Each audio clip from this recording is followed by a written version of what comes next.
In his modest office in Ouagadougou, President Ibrahim Traoré began the morning as he did every other, quietly, without ceremony. A single lamp cast soft light over scattered files on his desk, and beyond the shuttered windows, the city remained still at dawn. He reached for a simple cup of coffee, no sugar, no cream, and allowed himself a moment of calm reflection. Then his phone vibrated.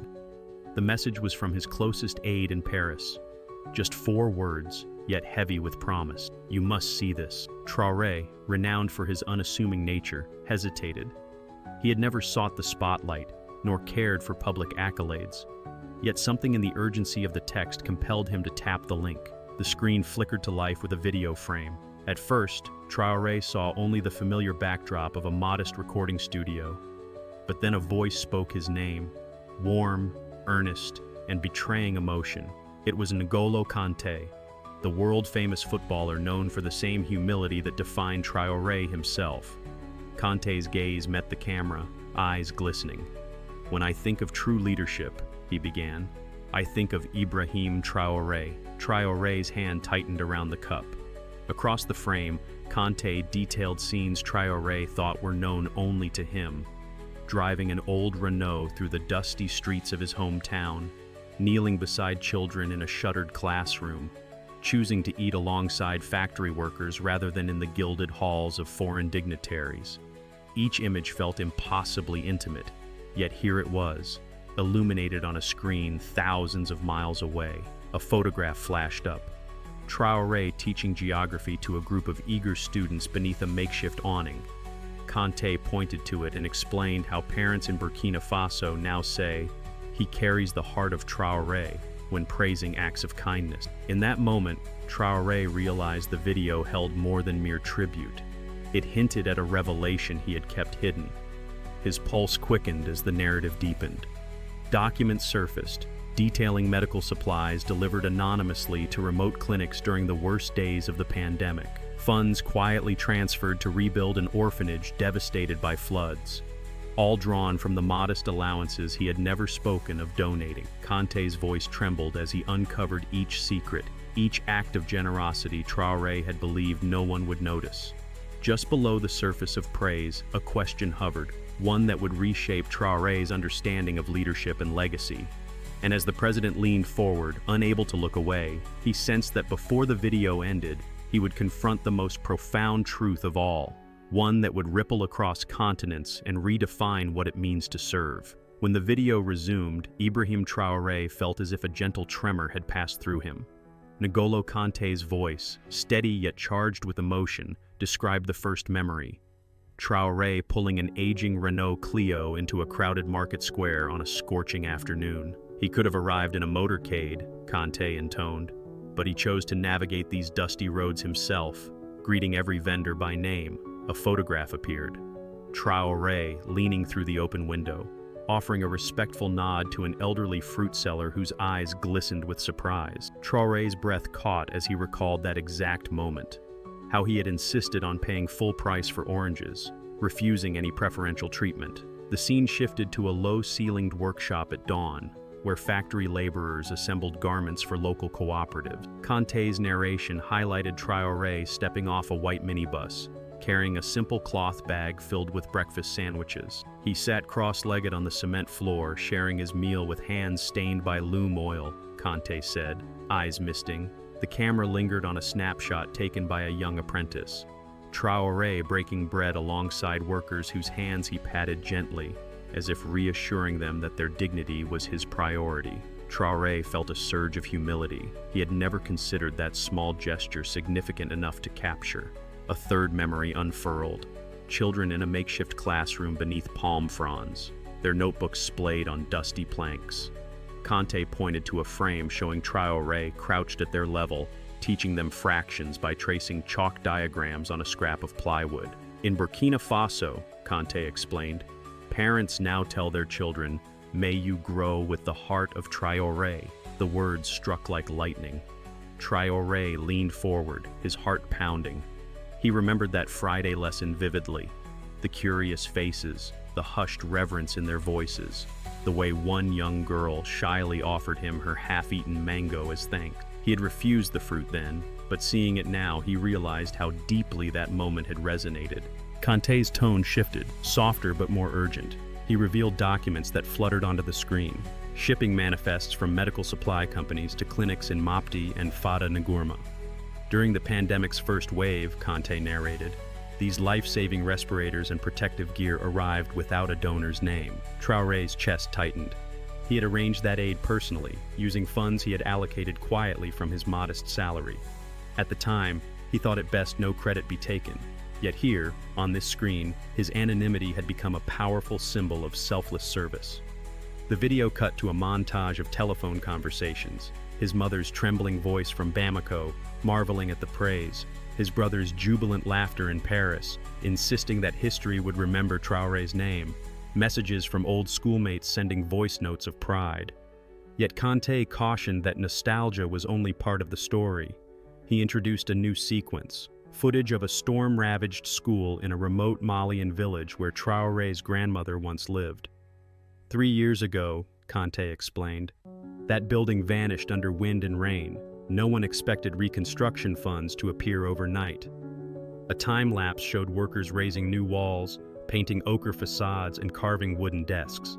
Not a single plaque bore Traoré's name. The screen froze on an image of delighted students unpacking textbooks in their new classroom. When asked why he refused recognition, Kanté whispered, he said, "They need knowledge more than names." Tears welled in Traoré's eyes. He recalled visiting that very village in secret, helping hammer nails as dusk fell, insisting that the community lead the work themselves. It was one of the proudest, most private accomplishments of his life. Kanté's narration grew more intimate as he recounted an urgent call from Traoré during Burkina Faso's humanitarian crisis 2 seasons ago. The young president's voice, heard only in excerpt, had said, "Please help my people," and almost immediately, supplies for 10,000 families had materialized. No press release followed, not even a thank you public statement. Kanté's smile faded as he exposed the final revelation. The day Traoré donated a year's salary to a London food bank, then walked across the street to lift groceries for an elder neighbor. Traoré felt a weight shift in his chest. Each vignette was a mirror held to his convictions, reflecting not vanity, but the essence of compassion. Kanté concluded this section with a challenge. In halls of power where opulence is often displayed, Traoré chose simplicity.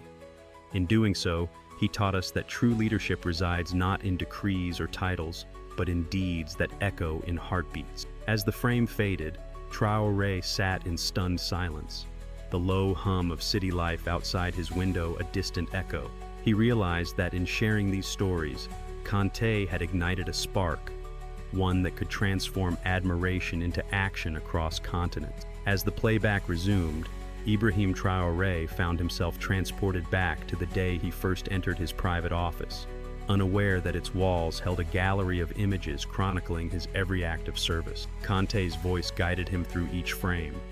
The first showed Traoré behind the wheel of a vintage Mini Cooper, the dashboard lit by afternoon sun, as he greeted curious passers-by lined along a dusty boulevard. He could have chosen any luxury vehicle, Kanté observed, yet he preferred this modest car, driving through neighborhoods to listen to their concerns. Traoré's chest tightened as he remembered exchanging nods with market vendors and construction workers who waved in surprise at the unexpected presence of their president. The next photograph captured him in a Parisian mosque, seated on the cool marble floor, surrounded by children attentive to his quiet words. Kanté paused the video to point out the moment a young boy raised his hand, offering Traoré a simple cup of water. In that humble gesture, these children learned that greatness is not measured by titles, but by the respect we show one another, Kanté said softly. Traoré felt tears sting his eyes as he recalled gently refusing the water, though the child's determination had deepened his resolve to lead by example. Kanté then unveiled a series of stills from a project in northern Mali, where an entire clinic had been rebuilt after being devastated by conflict. The photographs traced the evolution from rubble-strewn ruins to gleaming wards, each image annotated with the anonymous donor's modest note, "For those who heal." Traoré arranged for these supplies when no one else would, Kanté narrated. Funds drawn from his own modest salary, dispatched without pomp or press release.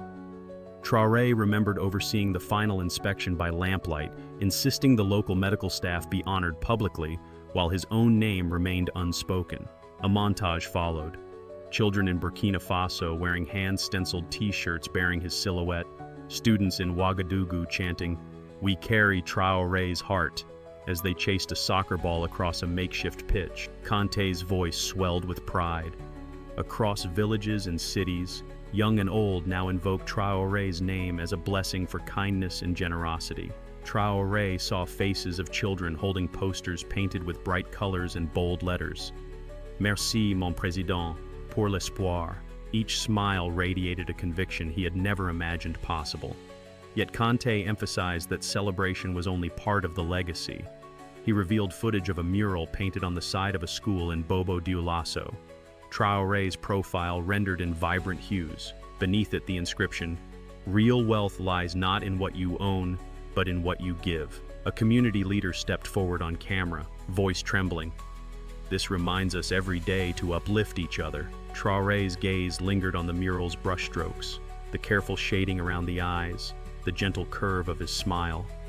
And he realized how deeply his actions had been woven into the fabric of everyday life. Then came the most intimate revelation, a video clip of a quiet phone call between Traoré and Kanté himself, recorded without fanfare. In it, Traoré had inquired about families displaced by severe floods, his voice barely above a whisper. Kanté had listened, then arranged for emergency relief to reach 10,000 households within days. Traoré felt his heart swell with humility. He had viewed the call as a private duty, unaware it would inspire others to act. Kanté concluded this segment with a direct message to viewers. In an era when the powerful often seek headlines, IBRAHIM Traoré chose the path of silence and substance. He taught us that real change happens not on grand stages, but in the quiet corners where compassion meets courage. As the frame faded, Traoré sat back, the weight of those words settling over him. Beyond the applause and murals, he understood that his true legacy would not be monuments to his name, but the countless lives uplifted by the simple truth that serving others is the highest form of leadership. As the screen flickered back to life, IBRAHIM Traoré felt a renewed surge of emotion. Kanté's voice guided him through yet another series of intimate vignettes, each one more profound than the last. The first showed a quiet evening in London, where Traoré, incognito and unannounced, approached a small community food bank. A timestamp in the corner revealed the date, a chilly November night. Kanté narrated, "He arrived with a single duffel bag, heavy with parcels, no entourage, no cameras, just a man determined to help." A photograph captured the moment he handed over neatly packed meals to volunteers who looked on in astonished gratitude. Next, the video cut to scenes of activists in Ouagadougou holding up posters emblazoned with Traoré's silhouette. They chant his motto, "Service is sovereignty," Kanté explained. Young volunteers formed impromptu food distributions inspired by that London visit, reinforcing how a single act of kindness can ripple across continents. Traoré recognized faces from student groups he had met years before, now organizing donation drives at local universities. The montage showed students packing relief kits for remote villages, each bundle stamped with the simple phrase, "Keep hope alive." Kanté then shared footage from a visit to the United Nations, where ambassadors spoke of a new paradigm of leadership. The camera panned over a crowded hall as Burkina Faso's envoy recounted how the president's silent philanthropy had prompted a resolution on grassroots aid. "Traoré's humility has reshaped diplomatic discourse," Kanté said, eyes glistening. In a still image, Traoré stood at the UN rostrum, his words unspoken, but his presence alone conveyed the power of leading by example. A hush settled as Kanté unveiled the next memory, a secret delivery of laptops and textbooks to a small school in a drought-stricken region. Children crowded around a dusty chalkboard, watching as equipment was unboxed with simple labels reading only, "From a friend." No one knew the donor until now, Kanté revealed. The children's laughter and the new possibilities of digital learning echoed as a testament to Traoré's belief that education is the seed of transformation. Then came a quieter moment, a nighttime recording of Traoré reading letters from refugee families displaced by regional conflicts. Kanté's tone softened. He took those letters home, sat by a single lamp, and responded individually. The camera showed folded envelopes marked with names of distant communities. Viewers glimpsed Traoré's handwritten notes, each closing with, "May peace find you soon." That simple act, captured by an aide, underscored his conviction that empathy is a dialogue rather than a monologue. The next segment displayed a community mural in Bobo Dioulasso, Traoré's face surrounded by children's handprints. Beneath it, the phrase, "Lead with your heart," in bold script. Kanté's voice rose. "Every morning, this mural reminds us to uplift each other." Local shopkeepers described how business had thrived as neighbors banded together in solidarity, fueled by the example set by their president. From Dakar, the footage shifted to women's cooperatives receiving microloans under a program quietly funded by Traoré. The video captured triumphant moments: a seamstress purchasing a modern sewing machine, farmers harvesting early-season crops, and artisans selling crafts at a bustling market. Kanté emphasized, he believes that empowering women is the cornerstone of societal resilience. Then came a brief glimpse of a reforestation project in the Sahel. Young volunteers planted saplings under the guidance of community elders, while Kanté narrated how Traoré had donated funds to source drought-resistant seedling. He knows that saving the planet starts with planting hope, Kanté said, drawing tears from viewers across the globe. In the final hours of the footage, Kanté returned to the pivotal conversation between the two men, one lifetime of humility meeting another's tribute. Over the recording, Traoré's voice requested only that his actions speak for him. Kanté's voice cracked as he concluded, "He did not seek fame, he sought action." The screen faded to black, then a single quote appeared in white text. "He who serves his people serves humanity."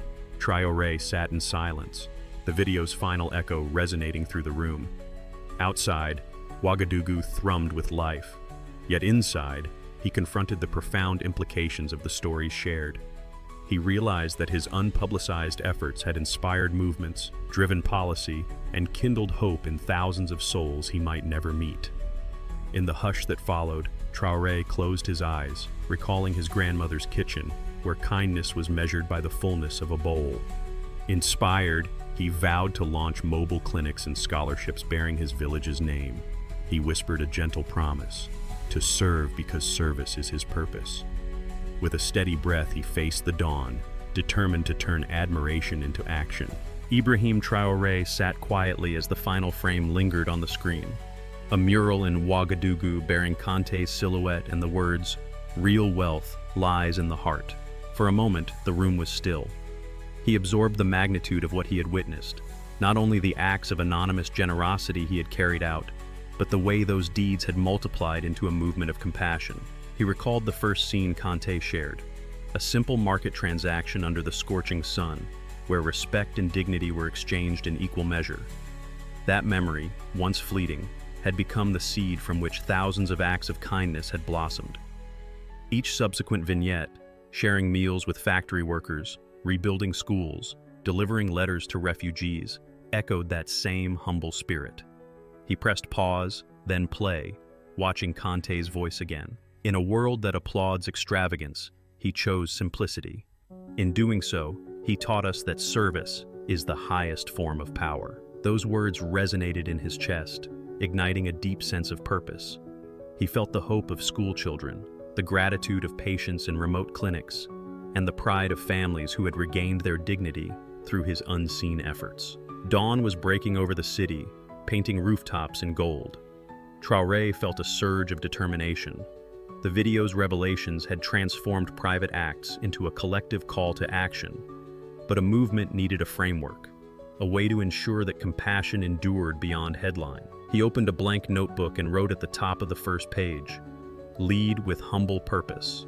Below, he outlined 4 pillars: mobile clinics staffed by volunteer doctors, discrete scholarships for students from underserved regions, mentorship collectives pairing elders with youth, and a digital platform where communities propose their own solutions. Each initiative would carry no signature, inviting those served to take ownership of their own progress. As he drafted the outline, Traoré understood that Kanté's tribute had done more than unveil his generosity.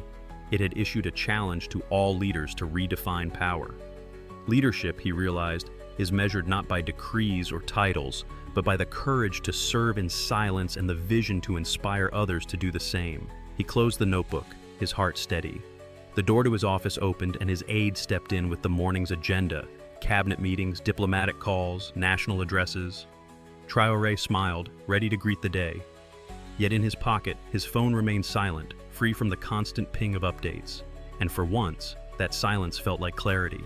In that profound stillness, he embraced the most extraordinary revelation: that true greatness lives in the steadfast commitment to uplift others. With that truth guiding him, Ibrahim Traoré stepped into the dawn, determined to turn every quiet act of kindness into a legacy that would echo through generations. And so the journey continues, one act of kindness at a time.